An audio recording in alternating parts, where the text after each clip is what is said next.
An already isolated nation is now under lockdown. North Korea's explosive COVID-19 outbreak has claimed at least 6 lives and is affecting 350,000 more. The country has now shifted to what it calls a maximum emergency antivirus system. A likely cause is the massive military parade for its army's founding anniversary last month. Researchers say the explosive spread of fever nationwide is closely linked to that event, and thousands gathered in Pyongyang unmasked and with no rules for social distancing.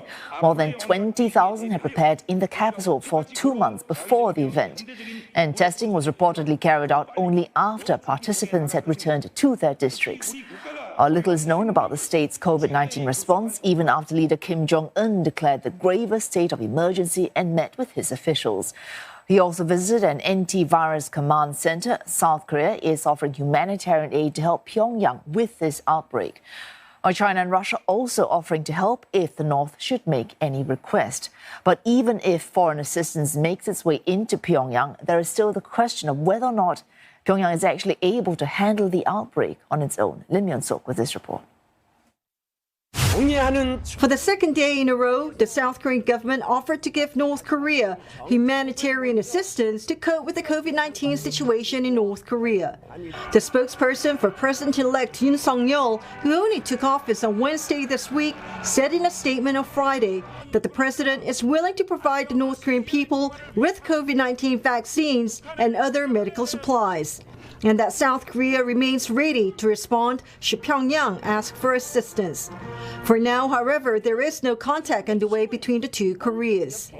And experts say it's unsure if Pyongyang will be willing to accept aid from South Korea, as it had rejected offers in the past when North Korea was reporting no COVID-19 cases in the country. And even if it did, whether North Korea had the capacity to handle the situation. Experts have said that given North Korea's limited testing capabilities, the numbers released so far probably represent a small fraction of the infections.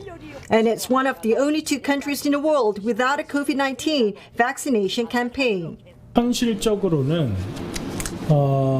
우리 정부나 아니면 국제사회가 코로나에 대응하기 위한 백신이나 약품을 제공했을 경우 북한 시설 자체로 핸들할 수 있느냐.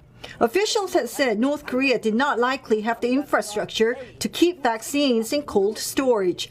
And the health ministry says offering North Korea assistance is a complicated issue. 북한에 대한 이 방역 체계에 대한 지원 문제는 방역적 문제로만 접근할 문제라고 보고 싶지는 않습니다. 대북 지원의 문제는 전반적인 대북 관계의 진전 상황과 대화 여건에 따라서 결정된 문제입니다. North Korea's acknowledgement of the outbreak comes as Pyongyang continues to test missiles. And there are fears that it is preparing for a nuclear test as early as later this month. South Korea's Presidential National Security Office has deplored North Korea's action, saying it was carrying out ballistic missile provocations while neglecting the needs of its people amid the pandemic outbreak. Lim Yeon-sok, CNA, Seoul.